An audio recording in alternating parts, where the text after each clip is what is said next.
When lone cowboy Marcus Kane discovers 8-year-old Lily Morrison tied to a desert post with a cruel wooden sign declaring her not worth feeding, he faces a choice that will transform both their lives forever. In the unforgiving Arizona territory of 1867, where survival means looking out for yourself, what happens when a man who spent years running from responsibility suddenly finds someone who needs him more than his next breath? The buzzards circled overhead like death itself had wings. Marcus Kane pulled his hat lower over his eyes as the Arizona sun beat down mercilessly on the cracked desert floor. His horse, a sturdy buckskin mare named Penny, snorted and shook her head against the flies that buzzed around her ears. The year was 1867, and the Arizona territory stretched out endlessly in all directions like a brown ocean of dust and thorns.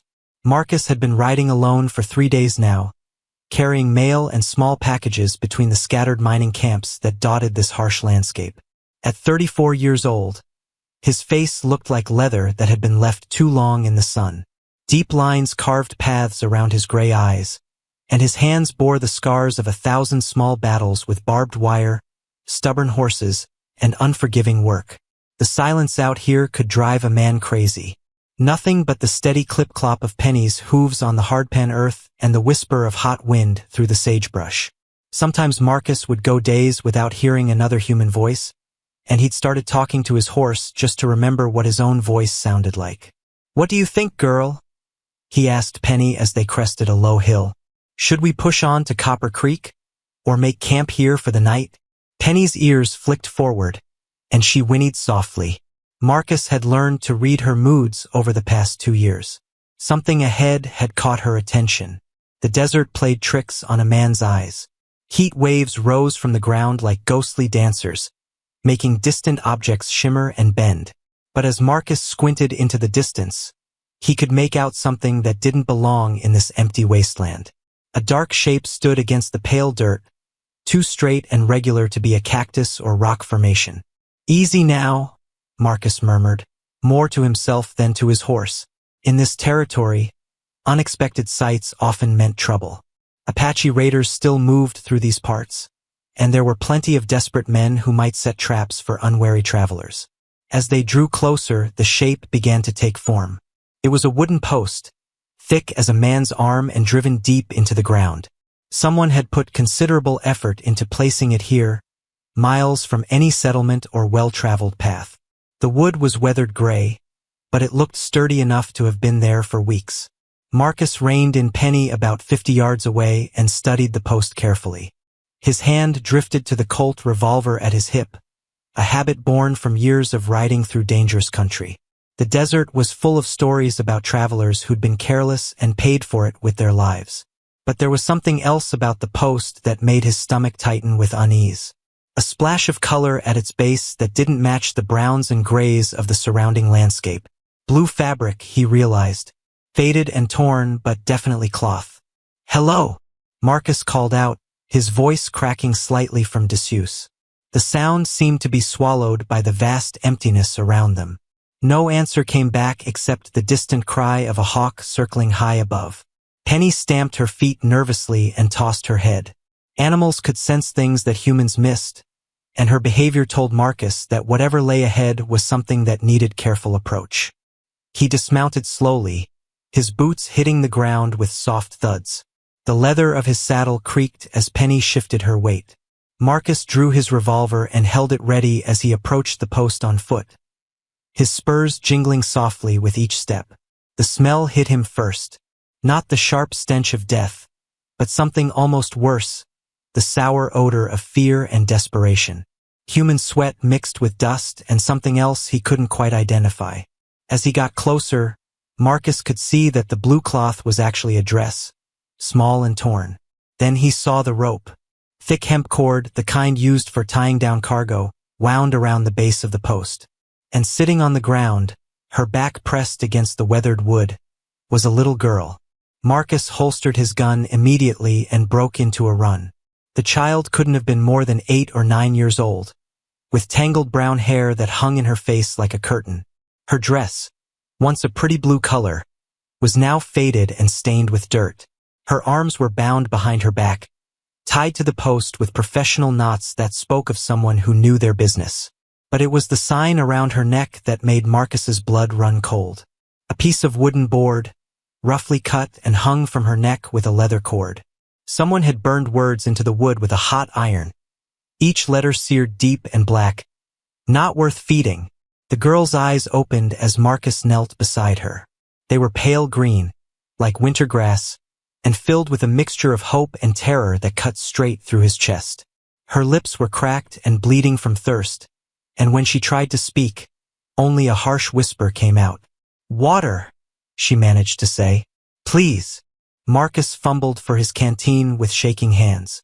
He'd seen plenty of cruelty in his years on the frontier, but this was something that reached into his soul and twisted. What kind of person would abandon a child in the desert like this? What kind of monster would tie her up and leave her to die with such a cruel message around her neck? "Easy now, little one," Marcus said, his voice gentler than it had been in years. "I've got you. You're safe now." He held the canteen to her lips and let her drink in small sips. Too much water too fast could make a person sick, and she was already weak from however long she'd been tied to this post. Her small hands shook as she tried to grip the metal container. "What's your name?" Marcus asked as he worked to untie the ropes around her wrists. "Lily," she whispered, her voice like rustling leaves. "Lily Morrison." The name Morrison hit Marcus like a physical blow. He'd known a Benjamin Morrison once, back in Tucson. A man who'd lost everything in a poker game and disappeared into the desert with his family. Could this be Ben's daughter? "Your father," Marcus said carefully as he loosened the last of the ropes. "Was his name Benjamin?" Lily nodded, fresh tears cutting tracks through the dirt on her cheeks. "Pa said he was sorry. He said there wasn't enough food for all of us, and I was the smallest. He said maybe someone would find me who could take better care of me." The casual cruelty of it took Marcus's breath away. A father abandoning his own child because she was inconvenient, because she was not worth feeding. The words on that sign weren't just cruel. They were a father's final judgment on his own daughter. Marcus lifted Lily carefully, surprised by how light she was. She couldn't weigh much more than a sack of grain. Her head fell against his shoulder, and he could feel her small body trembling with exhaustion and relief. "When did he leave you here?" Marcus asked. 3 days ago, I think. Maybe 4. It's hard to remember. 3 or 4 days without food or water, tied to a post in the blazing desert sun. The fact that she was still alive was nothing short of miraculous. Another day or two, and the buzzards circling overhead would have had their feast. As Marcus carried Lily back to his horse, his mind raced with questions and possibilities. He'd been planning to ride straight through to Copper Creek, deliver his mail, and move on to the next settlement. A simple life with simple responsibilities. But now everything had changed. Penny whickered softly as Marcus approached with Lily in his arms, as if the horse understood that their simple journey had suddenly become something much more complicated. The little girl weighed almost nothing, but Marcus could feel the weight of responsibility settling on his shoulders like a heavy cloak. "Can you ride?" Marcus asked as he studied Lily's pale face. She nodded weakly, though he wasn't sure she had the strength to stay upright in a saddle. "I rode with Pa sometimes," she said, "before he started drinking so much." Marcus helped Lily onto Penny's back, then swung up behind her. The girl sat rigid at first, clearly uncomfortable with the closeness to a stranger, but as they began moving across the desert, she gradually relaxed against his chest. The rhythm of the horse's gait seemed to soothe her. Dark clouds were building on the horizon, towering thunderheads that promised rain but also danger. Lightning storms in the desert could be deadly, especially for travelers caught in the open. Marcus urged Penny into a faster trot, hoping to reach shelter before the weather turned ugly. "Where are we going?" Lily asked, her voice muffled against his shirt. "Copper Creek," Marcus replied. "It's a mining town about 20 miles east. They'll have a doctor there, and maybe some folks who can help figure out what to do with you." The words sounded cold as soon as he said them, and Marcus felt Lily stiffen in his arms. What to do with her? As if she were a problem to be solved rather than a child who'd been through hell. I'm sorry, Marcus said quickly. I didn't mean it like that. I just meant, well, you need proper care. Food, clean clothes, a safe place to sleep. I'm just one man living rough on the trail. You deserve better than that. Lily was quiet for a long moment, and Marcus thought she might have fallen asleep. Then she spoke, her voice so soft he almost missed it over the sound of hoofbeats. Pa used to say I deserved whatever I got. Said some people were just born lucky, and others weren't. Said I wasn't. The matter-of-fact way she said it made Marcus's heart ache. No child should accept such cruelty as normal. No child should believe they deserved to be abandoned and left to die. Your pa was wrong, Marcus said firmly. Dead wrong. Every person has worth, especially children. You didn't deserve what happened to you, Lily. Not any of it. They rode in silence after that. The only sounds the steady rhythm of Penny's hooves and the distant rumble of thunder. The storm was getting closer, and Marcus could smell rain on the wind. He scanned the landscape ahead, looking for any kind of shelter where they could wait out the weather. About 5 miles from where they'd started, Marcus spotted a rocky outcropping that would provide some protection from the rain. It wasn't much, just a shallow overhang in a cliff face, but it would have to do. He guided Penny toward the rocks as the first fat raindrops began to fall. They dismounted just as the sky opened up in earnest. Rain poured down in sheets, turning the dry earth into mud within minutes. Lightning split the sky in brilliant white forks, followed by crashes of thunder that echoed off the canyon walls. Marcus unsaddled Penny and rubbed her down with a piece of cloth from his saddlebags. The horse seemed nervous about the storm, but she settled down once she was under the overhang. Lily sat on a flat rock, watching the rain with wide eyes. I've never seen so much water at once, she said wonderingly. Marcus pulled some jerky and hardtack from his supplies and offered them to Lily. She ate slowly, as if she couldn't quite believe the food was real. Her manners were careful and polite, the kind that came from a mother's training rather than a father's neglect. Tell me about your ma, Marcus said gently. Lily's face brightened for the first time since he'd found her. Ma was wonderful. She could make anything grow, even in the desert. We had a little garden behind our house in Tucson. Tomatoes and beans and even some flowers. She said flowers weren't practical, but they made life prettier. What happened to her? The light went out of Lily's eyes. Fever took her last winter. After that, Pa started drinking more and more. He said everything reminded him of Ma, and it hurt too much. He said I looked just like her, and sometimes he couldn't stand to look at me. Marcus felt anger building in his chest, hot and dangerous. Benjamin Morrison had been a weak man who'd let grief turn him into something worse than an animal. Animals, at least, protected their young. That wasn't your fault, Marcus said. Grief makes people do terrible things sometimes, but that doesn't make those things right. Your ma wouldn't have wanted your pa to hurt you. I know, Lily said quietly. Ma used to tell me I was her treasure. She said I was worth more than all the gold in California. The storm raged outside their shelter for over an hour. Marcus used the time to study Lily more carefully. Beneath the dirt and exhaustion, he could see signs of intelligence in her green eyes. She asked thoughtful questions about the desert, about his work, about the world beyond the small corner of it she'd known. Can you read? Marcus asked. Lily shook her head sadly. Pa said book learning was for rich folks. He said poor people like us just needed to learn how to work hard and keep our mouths shut. Would you like to learn? The question seemed to surprise her. Could I? Would someone really teach me?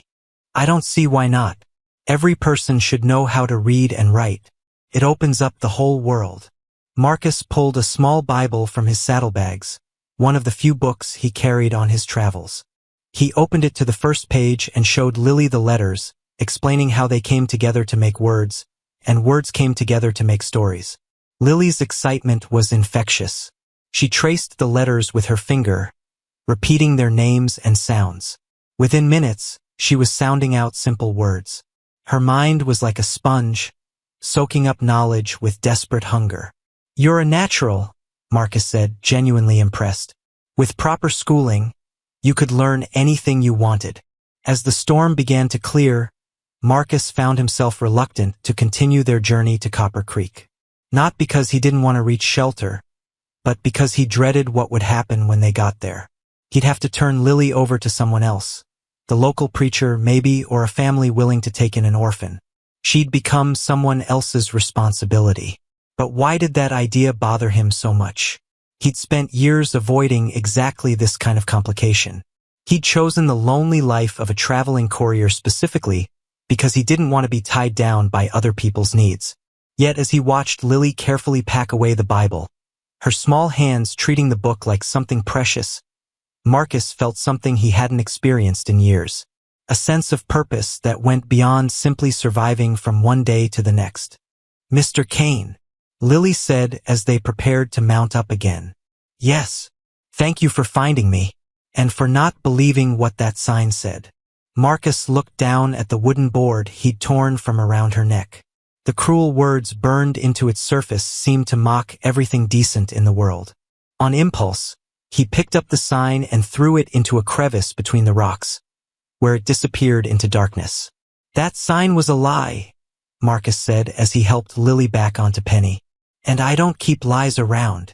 As they rode away from their shelter, heading toward the uncertain future that waited in Copper Creek, Marcus made a silent promise. Whatever happened next, he wouldn't let anyone else hang a sign around this little girl's neck, literal or otherwise. Lily Morrison was worth feeding, worth teaching, worth protecting. The question was, what was Marcus Kane willing to sacrifice to prove it? The gunshot cracked across the desert like a whip, and Penny reared up so suddenly that Marcus almost lost his grip on Lily. 3 riders emerged from behind a cluster of rocks about 200 yards ahead, their rifles glinting in the afternoon sun. Marcus's blood turned to ice as he recognized the lead rider's distinctive black hat and silver-studded vest. Jake Dawson was a bounty hunter who worked both sides of the law, depending on which paid better. Marcus had crossed paths with him twice before, and both times had ended badly. Dawson rode with 2 partners, a thin man called Spider and a mountain of a fellow known only as Bull. They were the kind of men who would shoot a person for their boots and sleep soundly afterward. Well, Dawson called out as the 3 men approached at a steady canter. "Marcus Kane, as I live and breathe. Heard you were dead. Sorry to disappoint you, Jake," Marcus replied, keeping his voice steady while his mind raced through options. None of them were good. They were still miles from Copper Creek, with nowhere to run and nowhere to hide. Dawson's eyes fixed on Lily, and his smile turned ugly. "And who might this little lady be? Seems mighty young to be traveling with a man like you, Kane." "She's my niece," Marcus lied smoothly, "taking her to live with family in Copper Creek after her parents died of fever." "Your niece?" Spider laughed, showing teeth like broken yellow corn. "Since when do you have family, Kane? Last I heard, you were all alone in this world." Bull rode closer, his massive frame blocking out the sun. His eyes were small and mean, like a pig's, and he looked at Lily the way a wolf might look at a lost lamb. "Pretty little thing," he said in a voice like gravel. "Bet she'd bring a good price down in Mexico." The words hit Marcus like a punch to the gut. These weren't just robbers looking for money or supplies. They were slavers, the lowest form of human life on the frontier. Men who captured people and sold them across the border, where they'd disappear forever into lives of misery and pain. "She's under my protection," Marcus said, his hand moving slowly toward his gun. "Touch her, and you'll answer to me." Dawson laughed, but there was no humor in it. Big words from a man with 1 gun facing 3. "I'll tell you what, Kane. We'll make this easy. Hand over the girl, and we'll let you ride away. Try to be a hero, and we'll leave you for the buzzards."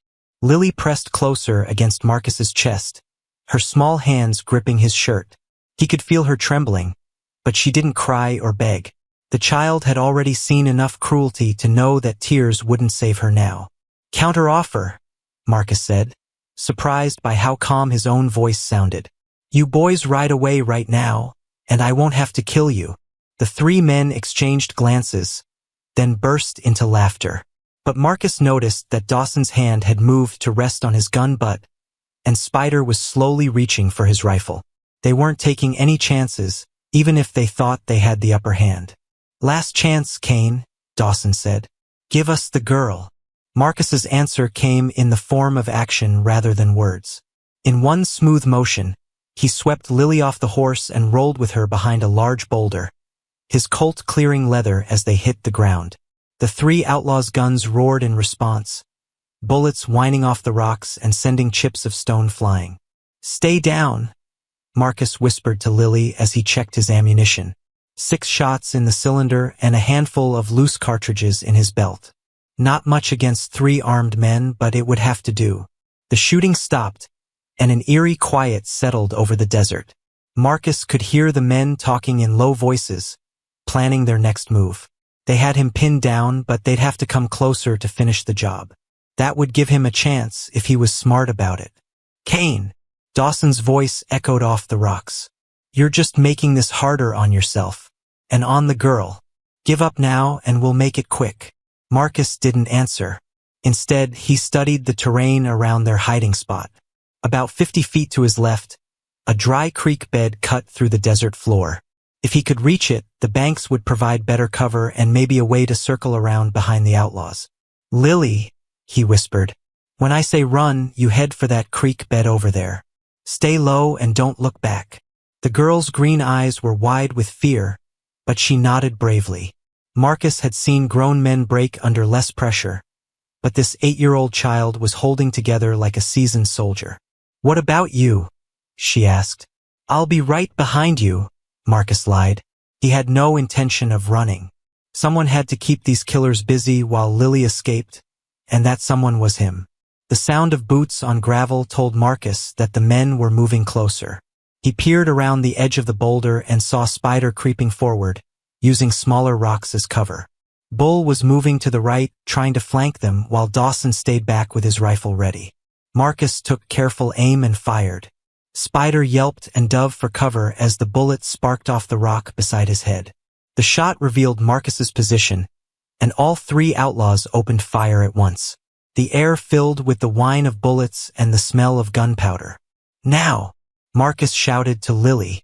"Run!" The brave little girl sprinted toward the creek bed like her life depended on it, which it did. Marcus provided covering fire, forcing the outlaws to keep their heads down while she escaped. He counted his shots carefully, 3 gone, 3 left. Bull broke cover and charged toward Marcus's position, his massive frame moving faster than seemed possible. Marcus put a bullet in the big man's shoulder, spinning him around, but it didn't stop him. Bull kept coming, roaring like an angry bear. Marcus's 5th shot took Bull in the chest, and the giant finally went down. But Spider had used the distraction to get close, and his rifle was already swinging toward Marcus when the 6th and final bullet from Marcus's Colt caught him center mass. That left Dawson still back among the rocks with his rifle. Marcus fumbled for the loose cartridges in his belt, his hands shaking as he tried to reload under fire. Dawson's shots were getting closer, chipping away at his cover bit by bit. Then he heard something that made his heart stop. Lily's scream, high and terrified, coming from the direction of the creek bed. Marcus forgot about reloading and forgot about Dawson. He ran toward the sound of Lily's voice, expecting to feel a rifle bullet in his back at any moment. Instead, he heard Dawson curse and then the sound of hoofbeats as the remaining outlaw decided that 2 dead partners weren't worth whatever they might get for one little girl. Marcus found Lily at the edge of the creek bed, unhurt but shaking. She'd screamed not from injury but from pure terror at being separated from the only person who'd shown her kindness in months. "It's okay," Marcus said, pulling her into his arms. "They're gone. We're safe." But even as he said the words, Marcus knew they weren't entirely true. Dawson was still out there, and men like him didn't give up easily. They'd have to be more careful from now on, and they'd have to reach Copper Creek soon. The desert was no place for a running fight with a vengeful outlaw. As they made their way back to where Penny waited, Marcus realized something had changed between him and Lily. He was no longer just a man who'd found an abandoned child. He was her protector, her guardian, her shield against a world that seemed determined to hurt her. The question was, would his protection be enough when Dawson came back? because Marcus had no doubt that the outlaw would return, probably with more men and a serious grudge to settle. The town of Copper Creek sprawled across a narrow valley like a collection of wooden boxes someone had scattered from a great height. Smoke rose from a dozen chimneys, and Marcus could hear the distant sound of hammers ringing against metal. The mining operation that gave the town its name worked around the clock, pulling silver and copper from the surrounding hills. Marcus and Lily rode down the main street as the sun was setting, casting long shadows between the buildings. People stopped to stare at the odd pair, a weathered cowboy and a small girl who looked like she'd been dragged through the desert backward, which, Marcus reflected, wasn't far from the truth. "Are you really going to leave me here?" Lily asked quietly as they passed a small church with a wooden cross mounted above the door. The question hit Marcus harder than he'd expected. Over the past day, he'd grown accustomed to having the girl with him. Her questions, her courage, even her presence sleeping curled up beside their campfire. It had all become natural somehow. The thought of riding away alone felt wrong now. "That was the plan," Marcus said honestly. "Find you a good family, maybe get you enrolled in school. You deserve a proper home, Lily." "What if I don't want a proper home?" she asked. "What if I want to stay with you?" Marcus pulled Penny to a stop in front of the town's only hotel, a two-story building with a hand-painted sign that read Silver Dollar Inn. The windows glowed with warm lamplight, and the smell of cooking food made his stomach growl. They both needed a hot meal and a safe place to sleep. "Let's get you cleaned up and fed first," Marcus said, avoiding her question. "Then we'll figure out what's best." The hotel clerk, a thin man with suspicious eyes, looked them up and down before speaking. "We don't usually rent rooms to men traveling with unaccompanied children," he said primly. "She's my daughter," Marcus lied without hesitation. "Her mother died, and we're traveling to start fresh somewhere new." The clerk's expression softened slightly. Death was common enough on the frontier that most people didn't question such stories. "That'll be $2 for the night. Meals are extra." Marcus paid for a single room with 2 beds, not wanting to draw more attention by requesting separate accommodations. As they climbed the narrow stairs, he could feel the weight of curious eyes following them. The room was small but clean, with a wash basin and pitcher of water on a wooden stand. Lily sat on one of the beds and looked around with wonder, as if she'd never seen such luxury. "When was the last time you slept in a real bed?" Marcus asked. "Before Ma died," Lily said simply. "Pa sold our furniture to pay his gambling debts. We'd been sleeping on the floor for months." Marcus felt that familiar surge of anger at Benjamin Morrison's selfishness. What kind of father put his own weakness ahead of his child's basic needs? But he pushed the feeling down. Anger wouldn't help Lily now. "Well, tonight you sleep like a princess," Marcus said. "Tomorrow we'll see about getting you some new clothes and maybe finding the local schoolteacher." A soft knock at the door interrupted them. Marcus opened it to find a middle-aged woman with kind eyes and graying hair pulled back in a neat bun. She wore a simple brown dress and carried a basket covered with a checkered cloth. "Excuse me," she said in a gentle voice. "I'm Martha Henderson, the schoolteacher here in Copper Creek. Word travels fast in a small town, and I heard you'd arrived with a young girl who might be in need of some help." Marcus stepped aside to let her enter. Martha's eyes immediately went to Lily, and her expression filled with compassion at the sight of the child's ragged appearance. "Hello, dear," Martha said, sitting on the edge of the bed beside Lily. "What's your name?" "Lily Morrison," the girl replied, suddenly shy. "That's a beautiful name. I brought you some things I thought you might need." Martha opened her basket to reveal clean clothes sized for a child, along with soap, a brush, and several pieces of hard candy. Lily's eyes lit up at the sight of the candy, but she looked to Marcus for permission before taking any. The gesture broke Martha's heart. What kind of life had this child lived where she needed permission to accept a simple kindness? "Please, take whatever you'd like," Martha said softly. "These are gifts." As Lily explored the contents of the basket, Martha turned to Marcus. "Might I have a word with you in private?" They stepped into the hallway, leaving the door slightly open so Marcus could keep an eye on Lily. Martha's expression had grown serious. That child has been through something terrible, she said quietly. I can see it in her eyes. The way she flinches when people move too quickly. The way she asks permission for everything. Those are signs of a child who's been hurt. Her father abandoned her in the desert, Marcus said bluntly. Tied her to a post with a sign around her neck saying she wasn't worth feeding. Martha gasped, her hand flying to her mouth. Dear God, how could anyone do such a thing to their own child?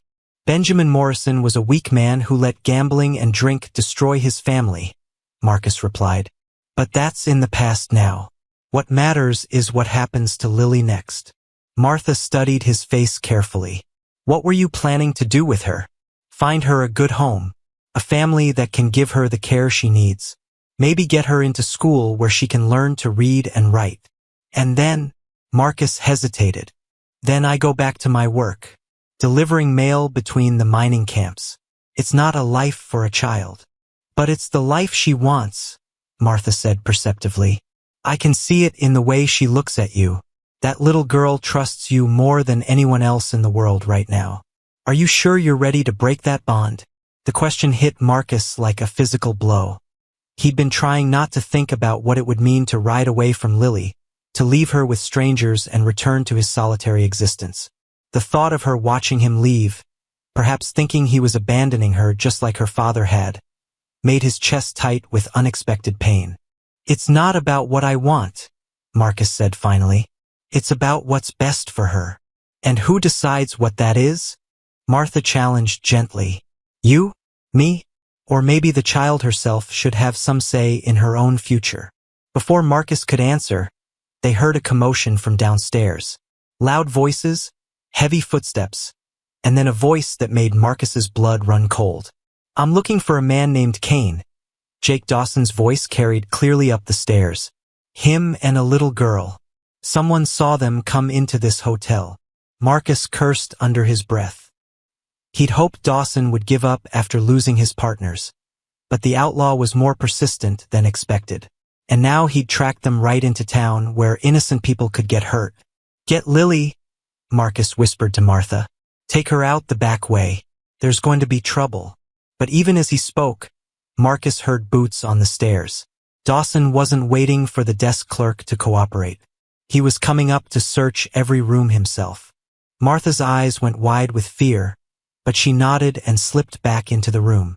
Marcus heard her whispering urgently to Lily, explaining that they needed to leave right away. The footsteps in the hallway were getting closer. Marcus drew his freshly loaded Colt and positioned himself beside the door. He'd bought Lily a day of safety and kindness, but it looked like their troubles were far from over. The handle turned slowly, and the door began to open. Marcus held his breath, finger on the trigger, ready to protect the little girl who'd somehow become the most important thing in his world. But what happened next would surprise them all, in ways that none of them could have predicted. Don't come any closer, Dawson. Sheriff Garrett Collins's voice boomed through the hotel hallway like thunder on a clear day. The lawman stood at the top of the stairs with his rifle trained on the outlaw, his badge catching the lamplight. Marcus had never been so happy to see a peace officer in his entire life. Jake Dawson froze with his hand on his gun, his face twisting with surprise and anger. Behind him, Marcus could see two more men, replacements for Spider and Bull, no doubt. The outlaw had come prepared for a fight, but he hadn't counted on running into the local law. Sheriff Collins, Dawson said with false politeness. Fancy meeting you here. I'm just looking for a friend of mine. Man named Kane, traveling with a little girl. Friend. Collins laughed harshly. Jake, the last time you had friends in this town, they ended up face down in the street with bullet holes in their backs. Now, I'm gonna ask you real nice-like to turn around and walk out of my town. Marcus pressed himself against the wall beside the door, his gun still ready. Through the crack, he could see Lily huddled behind Martha, the schoolteacher's arms wrapped protectively around the small girl. Martha's face was pale but determined, like a mother bear defending her cub. The thing is, Sheriff, Dawson continued, his voice getting harder. That man Kane killed 2 of my associates today. That makes him a murderer, and it makes that girl a witness to a crime. I have every right to. You have the right to get on your horse and ride out, Collins interrupted. Those associates of yours were wanted men with bounties on their heads. Far as I'm concerned, Kane did the territory a favor. Marcus felt a surge of relief. He'd been worried that the law might side with Dawson, especially since the outlaw was technically correct about the killings. But Sheriff Collins clearly knew what kind of men he was dealing with. Besides, Collins added with a slight smile, Kane's already spoken with me about the situation, told me all about finding that little girl tied to a post in the desert, and about how 3 armed men tried to take her from him. Self-defense is still legal in Arizona territory. Last I checked. Marcus blinked in surprise. He hadn't spoken to anyone except Martha since arriving in town. How could the sheriff know about their troubles? Unless, you didn't think I'd let strangers wander into my town without checking on them, did you? Collins called out, as if reading Marcus's thoughts. Mrs. Henderson came to see me right after she visited your room. Smart woman, that one. She figured there might be more to your story than met the eye. Martha had gone to the sheriff? Marcus looked at the schoolteacher with new respect. She'd sized up the situation quickly and made sure the law was on their side before any trouble started. That kind of quick thinking could save all their lives. Dawson's face had turned red with anger, and his hand moved closer to his gun. The 2 men behind him shifted nervously, clearly not liking their odds against the sheriff and whatever deputies he might have nearby. This isn't over, Collins, Dawson snarled. That girl belongs with her family, not with some drifter who picked her up in the desert. Funny thing about that, Collins replied calmly. See, I sent a telegram to Tucson asking about the Morrison family. Turns out Benjamin Morrison was reported missing 3 weeks ago, along with his daughter. Nobody's seen hide nor hair of them since. Marcus felt his stomach drop. If Morrison was officially missing, that could complicate things. The law might decide that Lily needed to be returned to other family members, or placed in an orphanage until her father could be found. But Collins wasn't finished. Of course, missing doesn't mean much when you find evidence. My deputy rode out to where Kane said he found the girl. Interesting what he discovered at that post. The sheriff reached into his vest pocket and pulled out a folded piece of paper. Found this nailed to the back of that post, where the girl couldn't see it. Signed confession from Benjamin Morrison, stating that he was abandoning his daughter because he couldn't care for her anymore. Also says that anyone who finds her has his permission to do whatever they think is best for her welfare. Marcus stared at the paper in amazement. Morrison had left a confession? That changed everything. It meant that legally, Lily had been abandoned by her father and was free to be placed with whoever could provide for her. Dawson's face went from red to white. Without legal grounds to claim the girl, he had no excuse for being in town or threatening Marcus. The outlaw was just a common criminal now, and everyone in the hallway knew it. Like I said, Collins repeated, his voice carrying the weight of final authority. Time for you boys to move along. Don't make me ask twice. The 3 outlaws backed down the stairs slowly, their hands carefully away from their weapons. Dawson's eyes burned with hatred as he looked toward Marcus's door, but he knew when he was beaten, at least for now. This isn't finished, Kane? Dawson called out as they reached the bottom of the stairs. That girl's got value, and I aim to collect on it eventually. Any man who threatens a child in my town will find himself in a pine box, Collins replied coldly. I suggest you remember that. The front door of the hotel slammed shut, and Marcus heard the sound of horses galloping away into the night. He let out a breath he didn't realize he'd been holding and holstered his gun. Collins walked over to their room, tipping his hat to Martha and Lily. Ladies, Mr. Kane. Sorry for the disturbance. Jake Dawson's the kind of man who brings trouble wherever he goes, but he won't be bothering you again tonight. Thank you, Sheriff, Marcus said, stepping into the hallway. I wasn't sure how to handle that situation without putting innocent people at risk. Mrs. Henderson filled me in on the basics, Collins replied. Sounds like you've had quite an adventure. The question now is what you plan to do next. Marcus looked at Lily, who was peeking out from behind Martha's skirts. The little girl's green eyes were wide with fear and confusion. Too much had happened too fast for her to understand it all. "I'm not sure," Marcus admitted. "I found her, and I feel responsible for her safety. But I don't know if I'm the right person to give her the kind of life she deserves." "Well," Collins said thoughtfully, "that confession from her father gives you some legal standing if you want to pursue guardianship. Of course, you'd need to prove you can provide for her properly. Job, steady income, stable home, that sort of thing." The words hit Marcus like a splash of cold water. He was a traveling courier with no permanent address and barely enough money to keep himself fed and equipped. How could he possibly provide stability for a growing child? "There might be another option," Martha said quietly, speaking up for the first time since the confrontation began. "Something that could benefit everyone involved." Marcus turned to look at her, surprised by the thoughtful expression on her face. Martha Henderson was clearly a woman who thought several steps ahead, and he had the feeling she was about to propose something that would change all their lives. But before she could explain, a new commotion erupted from downstairs. Shouting voices, the sound of breaking glass, and then the unmistakable crack of gunfire echoing through the night air. "What now?" Collins muttered, drawing his weapon again. Whatever Martha had been about to suggest would have to wait. Their troubles were far from over. "Fire! Fire in the stable!" The cry came from somewhere outside the hotel, followed by the frantic ringing of the town's alarm bell. Through the window, Marcus could see an orange glow reflecting off the buildings across the street, and the acrid smell of smoke was already drifting through the air. Sheriff Collins cursed under his breath and headed for the stairs. "This is no coincidence," he said grimly. "Dawson's trying to draw attention away from whatever he's really planning." Marcus felt ice form in his stomach. While everyone in town rushed to fight the fire, the outlaw could sneak back and grab Lily in all the confusion. It was a clever plan and a dangerous one. "Martha," Marcus said urgently, "take Lily and barricade yourselves in the room. Don't open the door for anyone except me or the sheriff." "What are you going to do?"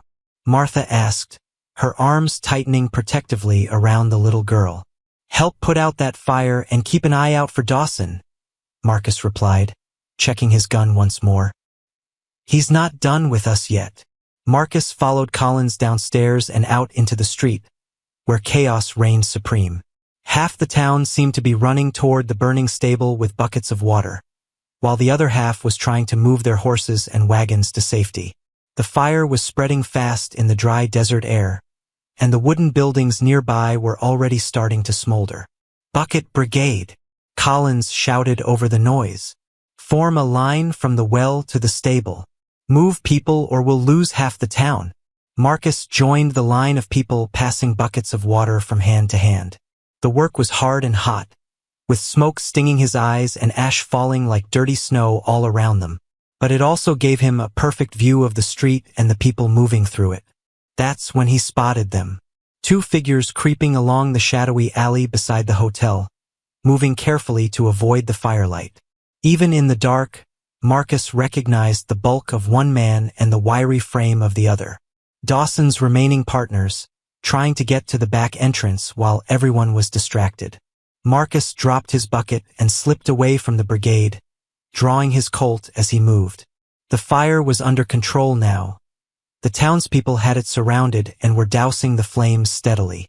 But that just meant Dawson's plan was moving to its next phase. The back of the hotel was dark and quiet, lit only by the distant glow of the fire.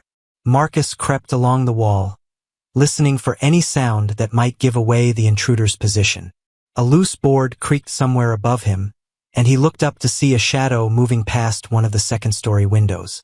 They were already inside. Marcus found the back door standing open, its lock broken clean off. He eased through the doorway and found himself in a narrow hallway that led to the kitchen. Voices drifted down from upstairs, men talking in low, urgent tones. "Room's locked tight," one voice said. "Wood's too thick to break down quiet like." "Then we do it loud," another voice replied. "Fire's got everyone busy for at least another 10 minutes. Plenty of time to grab the girl and get out." Marcus took the stairs 2 at a time, moving as quietly as he could manage. The hallway was dimly lit by a single oil lamp, casting dancing shadows on the walls. He could see two men standing outside his room, one of them holding a crowbar while the other kept watch. "Marcus!" Lily's voice came through the door, high and frightened. "Someone's trying to get in." The men outside cursed and redoubled their efforts with the crowbar. Wood splintered as they worked to pry the door from its frame. Marcus knew he had only seconds before they broke through. "Stop right there," Marcus called out, stepping into the lamplight with his gun drawn. Both men spun around, reaching for their weapons. Marcus fired first, his bullet catching the man with the crowbar in the shoulder. The tool clattered to the floor as the man screamed and stumbled backward. The second man got his gun clear and fired, the bullet whining past Marcus's ear to embed itself in the wall behind him. Marcus's return shot was more accurate, dropping the man where he stood. The door to Marcus's room flew open, and Martha appeared with a rifle in her hands. "Are they?" she began, then stopped when she saw the two men on the floor. "It's over," Marcus said, though he kept his gun ready just in case. "Where did you get that rifle?" "I borrowed it from the sheriff's office," Martha replied calmly. "I thought we might need some protection. Is Lily all right?" The little girl appeared beside Martha, her face pale but determined. "I heard shooting," she said. "Did the bad men come back?" "They did, but they won't be bothering us anymore," Marcus assured her. He knelt down so he was at eye level with Lily. "You were very brave, staying quiet when you were scared." Heavy footsteps on the stairs announced Sheriff Collins's arrival. The lawman took in the scene with experienced eyes, noting the broken door, the wounded man groaning on the floor, and the still form of his partner. "Dawson?" Collins asked. "Still out there somewhere," Marcus replied. These two were just the distraction while he set up for the real attack. "Not anymore," a new voice said from the end of the hallway. Jake Dawson stepped into view, but his hands were empty and held high above his head. Behind him came two men Marcus didn't recognize, both wearing deputy badges and carrying shotguns. "Found this one trying to sneak out of town," one of the deputies explained. "He was real surprised when we were waiting for him behind the livery stable." Dawson's face was twisted with rage and defeat. "This isn't over, Kane. There's good money to be made off that girl, and someone's going to collect it eventually." "What money?" Collins demanded. "What are you talking about?" Dawson laughed bitterly. "You think this is just about one little girl? There's a bounty on Morrison children, placed by their grandfather back east. Rich man who wants his family reunited after his son disappeared. $500 for safe return." The words hit Marcus like a thunderbolt. Lily's grandfather was looking for her? That changed everything. If there was family back east willing to claim her, Marcus might not have any choice in what happened next. But Lily surprised them all by speaking up in a clear, firm voice. "My grandfather sent Pa away years ago. Said he never wanted to see him again because Pa married Ma against his wishes. Ma told me the story before she died. If he wants me now, it's not because he loves me." The simple truth of it hung in the air like smoke from the dying fire outside. A rich man's guilt didn't necessarily translate into love or proper care for a traumatized child. Sometimes families were the worst place for a person to find safety. "Well," Collins said finally, "that's something for the courts to decide. But first, we've got criminals to lock up and a town to secure. Dawson, you and your boys are under arrest for attempted kidnapping, arson, and disturbing the peace." As the deputies led the outlaws away, Marcus found himself alone with Martha and Lily. The crisis was over, but the larger questions remained. What kind of future could he offer this brave little girl? And what had Martha been about to suggest before the fire started? The schoolteacher seemed to read his thoughts. "We still need to talk," she said quietly, "about that other option I mentioned. I think you might be surprised by what I have in mind." Lily looked up at both adults with curious eyes. Whatever came next, Marcus knew that this remarkable child would face it with the same courage she'd shown throughout their incredible journey together.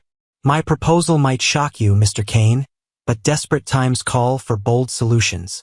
Martha Henderson sat across from Marcus at the small table in her tidy schoolhouse the next morning, her hands folded neatly in front of her. Lily was outside in the garden, picking wildflowers and humming softly to herself, blissfully unaware that the adults were deciding her entire future. Marcus shifted uncomfortably in the child-sized chair that Martha had borrowed from her classroom. The morning sun streamed through the windows, highlighting the neat rows of desks and the chalkboard covered with simple arithmetic problems. This was a place of learning and hope, so different from the harsh desert where he'd found Lily just days ago. "I'm listening," Marcus said, though he couldn't imagine what the proper schoolteacher might suggest that would be more shocking than anything else that had happened recently. Martha took a deep breath, as if gathering courage for a difficult speech. "The law is clear about unmarried men raising children alone, especially young girls. It simply isn't done, and the courts won't allow it. But there is one way you could gain legal guardianship of Lily." "Which is?" "Marriage," Martha said simply. "To me." Marcus stared at her, certain he'd misunderstood. "I beg your pardon?" "A marriage of convenience," Martha continued, her cheeks flushing pink but her voice remaining steady. "I need help running my small ranch and managing the heavier work around my property. You need legal standing to care for Lily. Together, we could provide her with a stable home, education, and the protection she deserves." The proposal hit Marcus like a lightning bolt. Marriage? To a woman he'd known for less than 24 hours? The idea was crazy, impossible, completely. "It would be a practical arrangement," Martha hurried on, perhaps sensing his shock. "Separate bedrooms, of course. No romantic expectations. Simply two adults working together to give one little girl the chance at a good life." Marcus looked out the window at Lily, who was now braiding flower stems together with intense concentration.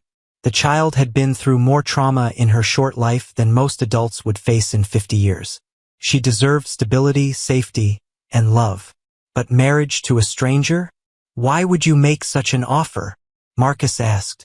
"You don't know anything about me except that I found an abandoned child and tried to protect her." Martha smiled, and for the first time, Marcus noticed how it transformed her entire face. "Mr. Kane, I've been teaching children for 8 years. I've learned to read people quickly, especially when it comes to how they treat young ones. Yesterday, I watched you risk your life for a girl who isn't even related to you. I saw how gently you spoke to her, how carefully you protected her. Those aren't the actions of a bad man." "But marriage," Marcus began. "I'm 32 years old," Martha said matter-of-factly. "I've had my chances for romantic love and they've passed me by. At this point in my life, I'm more interested in purpose than passion. Helping to raise that remarkable little girl would give my life more meaning than I've had in years." Through the window, Marcus watched Lily hold up her flower chain for his approval. When she saw him looking, her face lit up with a smile that could have powered the entire town. The simple joy in her expression made his chest tight with emotion. "There's something else you should know," Martha continued. "I received a telegram this morning from Lily's grandfather in Boston. Hiram Morrison is indeed offering a reward for her return, but it's not what Jake Dawson claimed." Marcus turned his attention back to Martha, alarmed by the serious tone in her voice. "Mr. Morrison isn't looking to reunite with his granddaughter out of love," Martha explained. "According to the telegram, he wants to place her in a boarding school for difficult children, essentially a place where wealthy families send unwanted relatives to be forgotten. He sees Lily as an embarrassment to be hidden away, not a child to be cherished." The news made Marcus feel sick. Lily would go from being abandoned in the desert to being abandoned in a cold institution, surrounded by strangers who saw her as a problem to be managed rather than a person to be loved. "She can't go there," Marcus said firmly. "I won't let that happen." "Then you understand why I'm making this proposal," Martha replied. "Between us, we can create the kind of home Lily needs. A place where she can learn and grow and feel safe. Where someone will notice if she has nightmares, or celebrate when she reads her first book, or simply listen when she needs to talk." Marcus stood and walked to the window, watching Lily carefully arrange her flowers in a small vase she'd found. The child moved with quiet grace, her previous terror replaced by cautious hope. She was healing slowly but surely. The question was whether Marcus was brave enough to help that healing continue. What would people say? Marcus asked. A marriage of convenience isn't exactly common. People will say what they always say, Martha replied with a shrug. But their opinions won't matter when Lily is safe and happy and getting the education she deserves. Besides, frontier marriages often start with practical considerations rather than romantic ones. Many of the strongest partnerships I know began exactly that way. Marcus thought about his own parents, who had indeed married for practical reasons. His father needed help with his farm, and his mother needed security after her first husband died. They'd grown to love each other deeply over time, building a relationship based on respect and shared purpose. Could the same thing happen here? Marcus glanced at Martha, really looking at her for the first time. She was plain but not unattractive, with intelligent brown eyes and calloused hands that spoke of honest work. More importantly, she had a good heart and a genuine desire to help Lily. That counted for more than beauty or romance. When would this marriage take place? Marcus asked carefully. As soon as possible, Martha replied. Before Mr. Morrison can send agents to collect Lily, and before any other legal complications arise. Sheriff Collins has agreed to perform the ceremony himself. He's authorized to conduct marriages in his capacity as a justice of the peace. And you're certain this is what you want? No second thoughts. Martha stood and joined him at the window, both of them watching Lily play in the garden. Mr. Kane, I've spent my entire adult life teaching other people's children. I've watched them grow and learn and leave, always wondering what it would be like to have a child of my own to guide and protect. This may be my only chance to find out. The honesty in her voice was unmistakable. This wasn't an impulsive decision or a romantic fantasy. Martha Henderson had thought this through carefully and arrived at a conclusion that made perfect sense, even if it seemed crazy on the surface. There's one more thing, Marcus said slowly. I'm not a wealthy man. I barely make enough money to keep myself fed and equipped. If we do this, we'll need to find a way to support all three of us. I own 40 acres of good grazing land and a small house, Martha replied. With your knowledge of horses and the surrounding territory, we could start a horse breeding operation. There's always demand for good mounts in the mining camps. It wouldn't make us rich, but it would provide a steady income. The plan was surprisingly well thought out. Martha had clearly been considering this idea for hours, working out all the practical details. Could work, Marcus realized. It really could work. What does Lily think about all this? Marcus asked. Why don't we ask her? Martha suggested with a smile. You want to get married? To each other. Lily's green eyes widened with surprise as she looked back and forth between Marcus and Martha. The three of them sat in Martha's small kitchen, sharing a simple lunch of bread, cheese, and milk.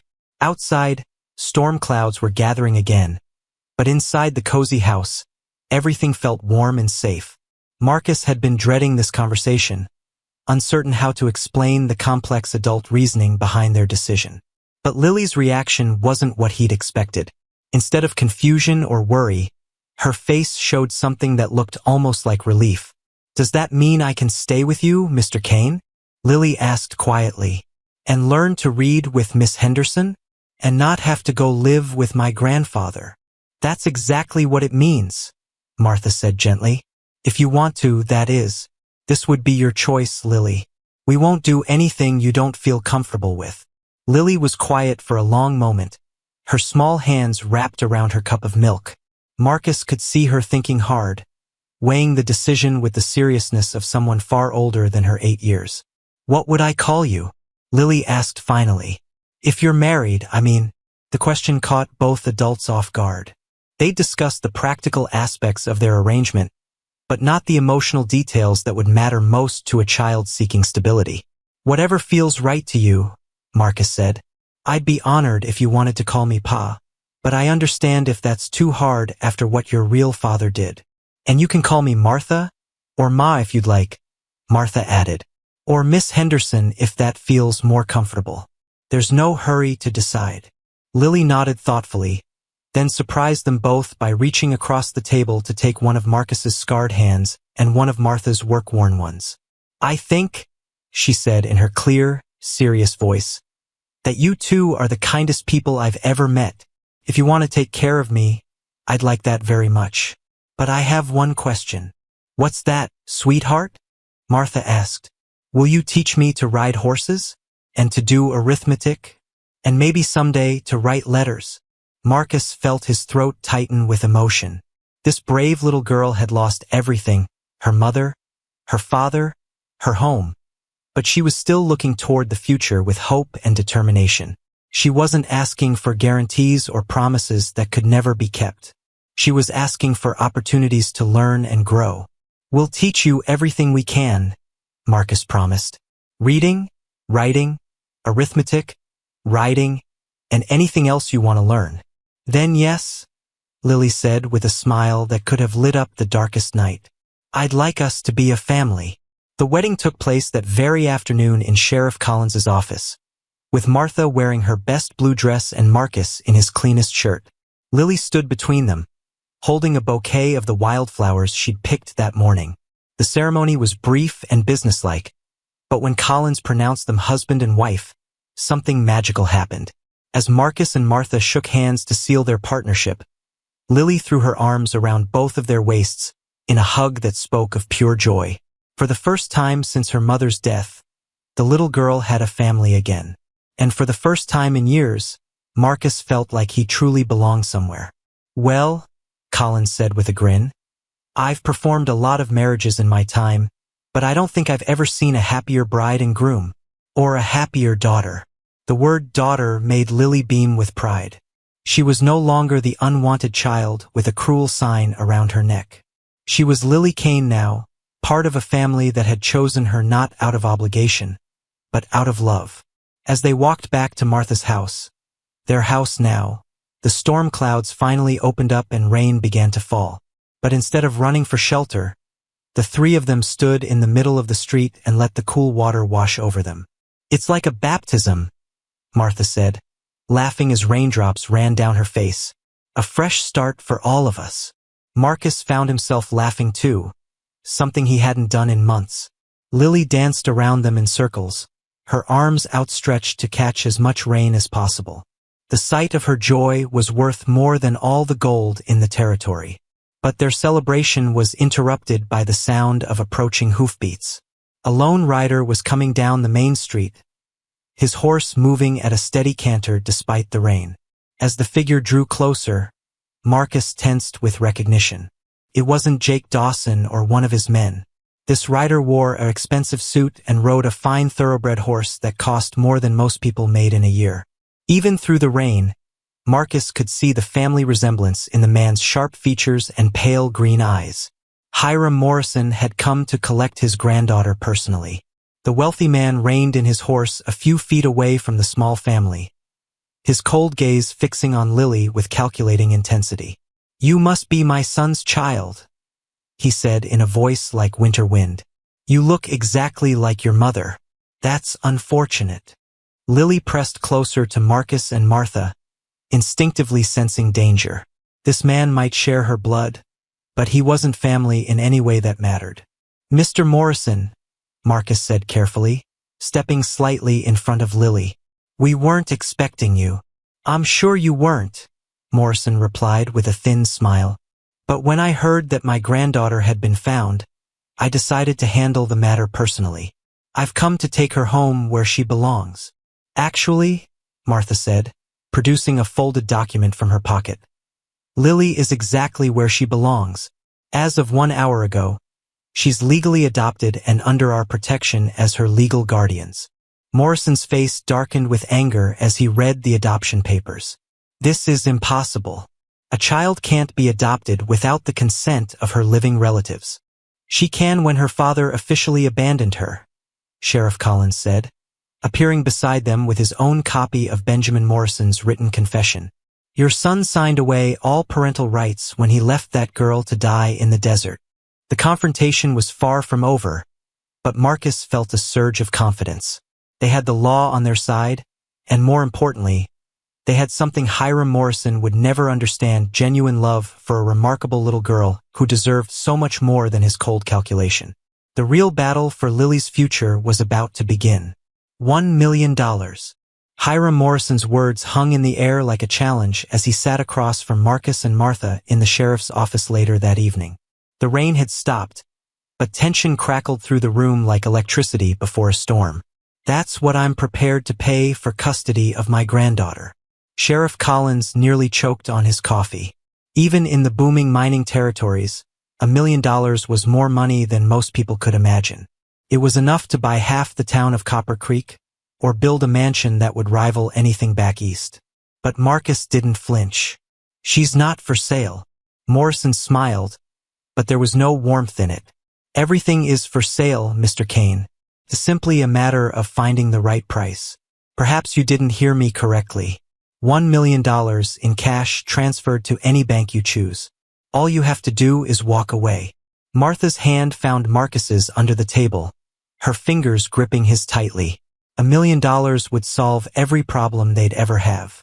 They could travel anywhere, buy anything, live like royalty for the rest of their lives. The temptation was enormous. "And what happens to Lily?" Martha asked quietly. "My granddaughter will receive the finest education money can buy," Morrison replied smoothly. "Private tutors, European finishing schools, introduction to the best society. She'll want for nothing. Except love," Marcus said bluntly. "Except someone who cares about her as a person instead of as property." Morrison's mask slipped for just a moment, revealing something cold and calculating underneath. "Love is a luxury, Mr. Kane. Security is a necessity. I can provide my granddaughter with advantages you could never dream of. Can you provide her with a family?" Lily's voice came from the doorway, where she stood with her small hand resting on the frame. Everyone turned to look at the 8-year-old girl, who had somehow managed to slip into the room unnoticed. "Lily," Martha began. I should be here," Lily interrupted, her green eyes fixed on her grandfather with surprising steadiness. "This is about me, isn't it? Shouldn't I have a say?" Morrison studied his granddaughter with the same calculating look he might give a horse he was considering purchasing. "You're very young, child. You don't understand the complexities of the adult world." "I understand more than you think," Lily replied, stepping fully into the room. "I understand that my real pa left me tied to a post to die because he thought I wasn't worth keeping. I understand that you sent him away years ago because you didn't approve of who he married. And I understand that you're here now not because you love me, but because you feel guilty." The simple truth of her words hit the room like a thunderclap.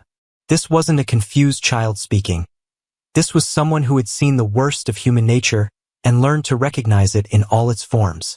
Furthermore, Lily continued with dignity far beyond her years, "I understand that Mr. Kane and Mrs. Kane chose me, not because they had to, but because they wanted to.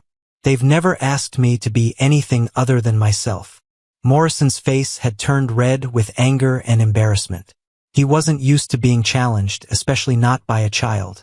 "You're being manipulated by these people. They're filling your head with romantic notions instead of practical realities." "The practical reality," Sheriff Collins interjected, "is that the adoption is legal and binding. You have no legal claim on this child, Mr. Morrison." "Legal claims can be challenged," Morrison replied coldly. "I have resources that these people could never match. I can tie this up in courts for years, make their lives miserable, destroy any chance they have of providing for my granddaughter properly." The threat was clear.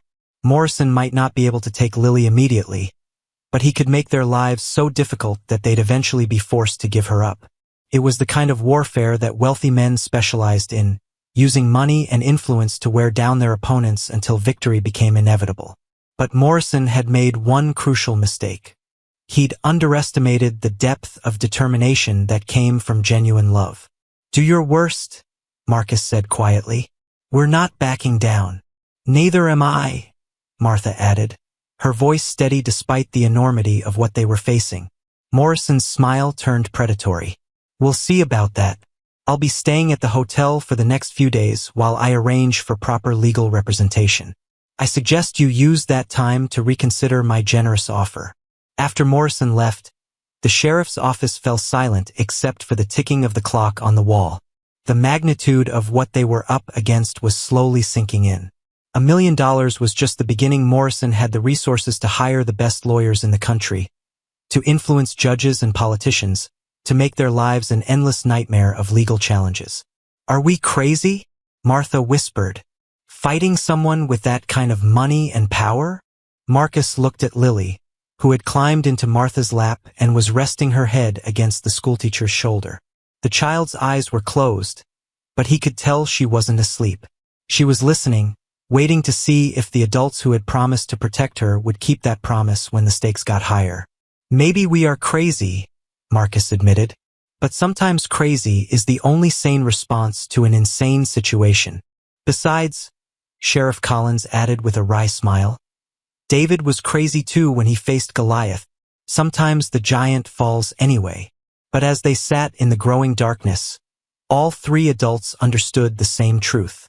The real battle was just beginning, and they were about to face an enemy with resources they could barely comprehend.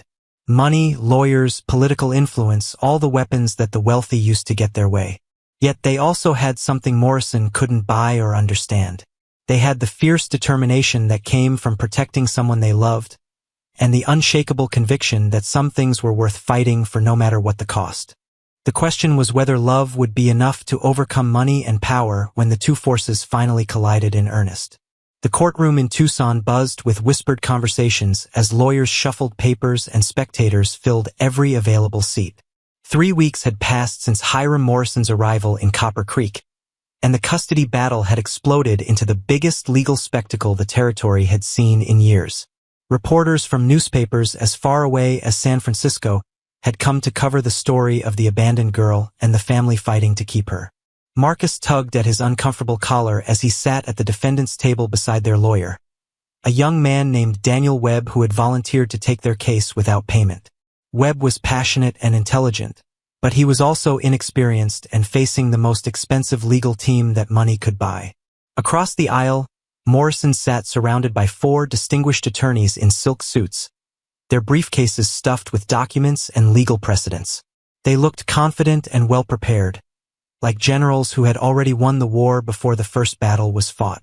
Martha sat in the front row behind Marcus, with Lily pressed close against her side. The little girl wore a new dress that Martha had sewn for the occasion, and her hair was neatly braided with a blue ribbon.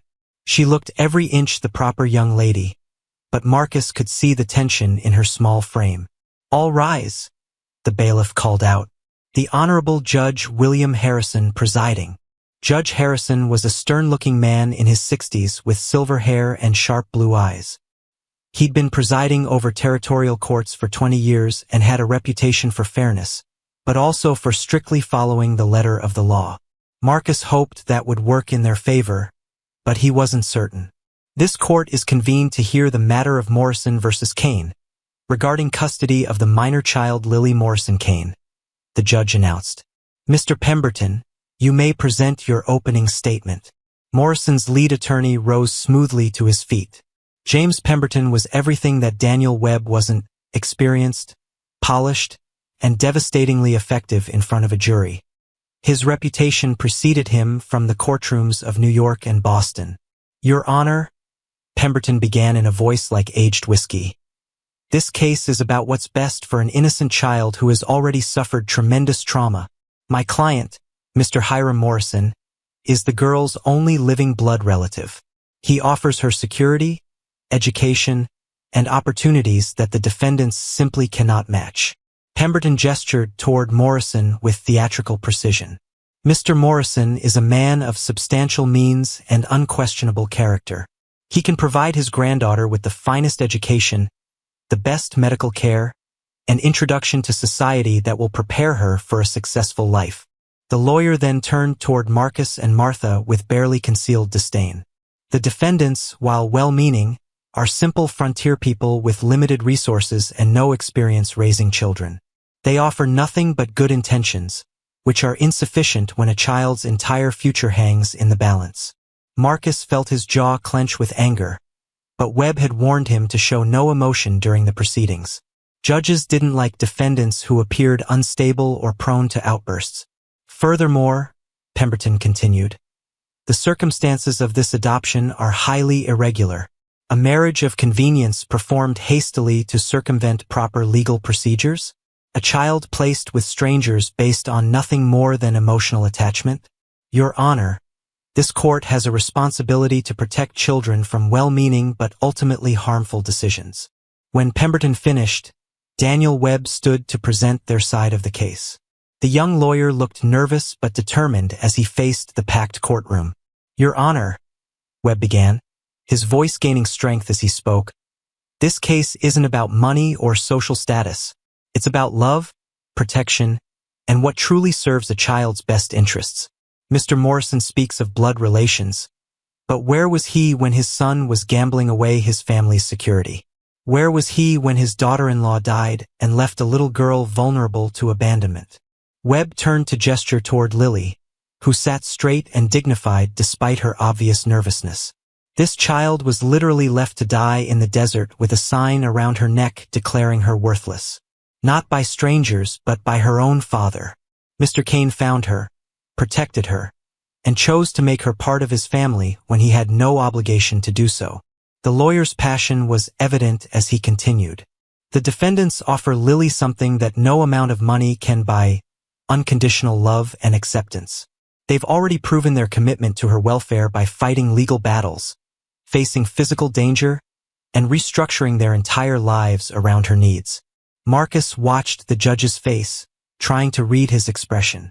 Harrison listened impassively, giving no hint of which way his decision might lean. Your Honor, Webb concluded, Lily Kane has found her family. They may not be rich, but they're rich in the things that matter most to a child's development: love, security, and genuine care for her well-being. The testimony phase of the trial began with Morrison taking the stand. He painted a picture of wealth and opportunity, describing the elite boarding school where Lily would be educated and the society connections that would benefit her throughout her life. But when Webb cross-examined him, cracks began to appear in Morrison's polished presentation. Mr. Morrison, Webb asked, when did you last speak with your son Benjamin before his disappearance? Morrison's jaw tightened. Approximately 5 years ago. And what was the nature of that conversation? I told him that he was no longer welcome in my home unless he divorced his wife and returned to his responsibilities as my heir. So you disowned your own son because you disapproved of his marriage? I attempted to guide him toward more suitable choices, Morrison replied stiffly. And during the 5 years that followed, did you make any attempt to contact your son or his family? Morrison's silence spoke volumes. He had abandoned his son just as surely as Benjamin had abandoned Lily, and now he wanted to claim moral authority over her future. When Marcus took the stand, he spoke simply and honestly about finding Lily and the choice he'd made to protect her. His words carried the weight of genuine emotion, and Marcus could see several spectators wiping away tears as he described the little girl's courage and resilience. But the most powerful testimony came from an unexpected source. When Lily herself was called to the stand, the entire courtroom fell silent. Lily, Judge Harrison said gently, do you understand why we're all here today? Yes, sir, Lily replied in a clear voice. You're trying to decide where I should live and who should take care of me. And what would you like to tell the court about that? Lily looked directly at her grandfather, then at Marcus and Martha, then back at the judge. Your Honor, I know my grandfather can give me fancy things and send me to expensive schools. But Marcus and Martha give me something more important. They give me a family where I'm wanted for who I am, not who I might become. The simple truth of her words resonated through the courtroom like a bell. This wasn't a confused child being manipulated by adults. This was a young person who understood exactly what was at stake and had made her choice with remarkable clarity. As the trial moved toward its conclusion, Marcus realized that they had done everything they could. The rest was in the hands of a judge who would decide not just Lily's future, but the very definition of what made a family worth having.